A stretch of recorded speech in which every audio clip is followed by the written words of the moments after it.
मन में दुविधा है और मन में युद्ध है, मन मन ही के विरुद्ध है। नमस्कार दोस्तों, मैं शिव कुमार व्यास व्यासवाणी चैनल में एक बार फिर आपका स्वागत करता हूं।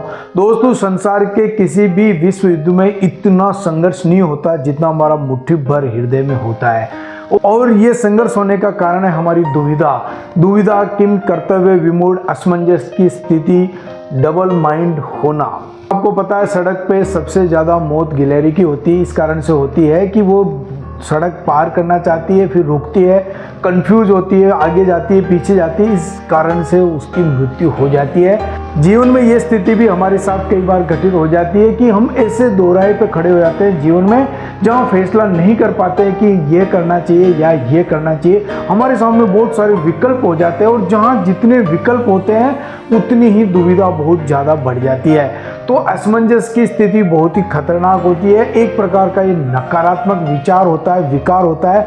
लेकिन इस दुविधा से निपटने के आज क्या उपाय है, दुविधा को हम कैसे दूर कर सकते हैं, दुविधा हमारे जीवन को आगे बढ़ाने में किस प्रकार योगदान कर सकती है, आज के वीडियो पे मैं यही चर्चा करने वाला हूं। किम कर्तव्य विमूढ़, असमंजस की स्थिति, दुविधा, कंफ्यूजन, डबल माइंड।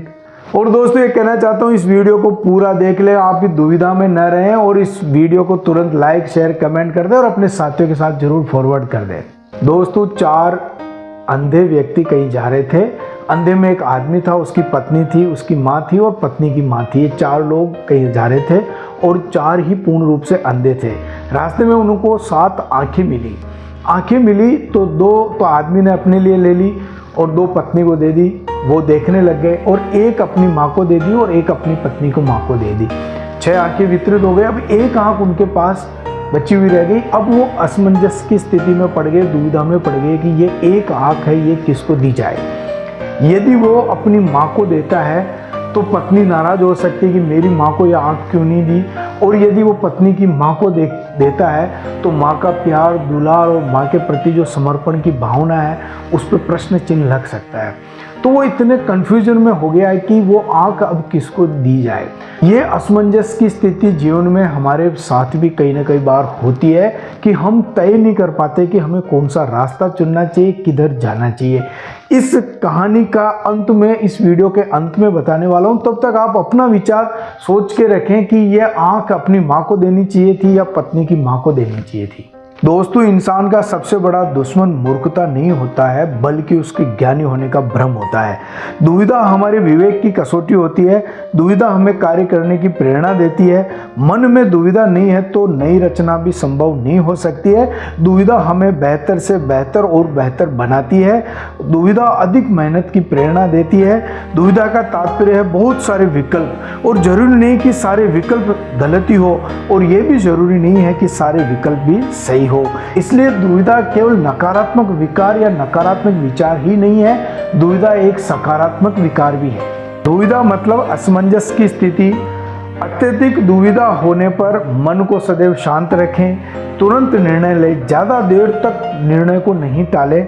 जितना देर निर्णय टालेंगे दुविधा उतनी बढ़ती जाती है। 2 टूक निर्णय लें, स्पष्ट निर्णय लें, और एक बार निर्णय ले लिया उस निर्णय पे अडिग रहें, अटल रहें, अपने निर्णय पे खुद पे विश्वास रखें, कर्म पे ध्यान दें। जब दुविधा की स्थिति आ जाती है तो हमारा कर्तव्य क्या है, उस पे हमारा फोकस होना चाहिए। आत्मनिर्भर बने, दूसरों से ज़्यादा सलाह नहीं ले। जितनी सलाह आप दूसरे लोगों से लोगे उतनी ही आपकी दुविधा बढ़ती जाएगी।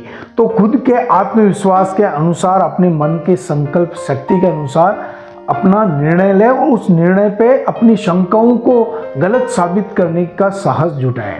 निर्णय अपने फायदे को सोचकर ना करें, दूसरों का भी फायदा सोचे, खुद को पीड़ित और शोषित ना समझे, अपनी शंकाओं को गलत साबित करें, आत्मविश्वास बनाए रखें, और सबसे महत्वपूर्ण है, इच्छाओं की प्राथमिकता तय करें।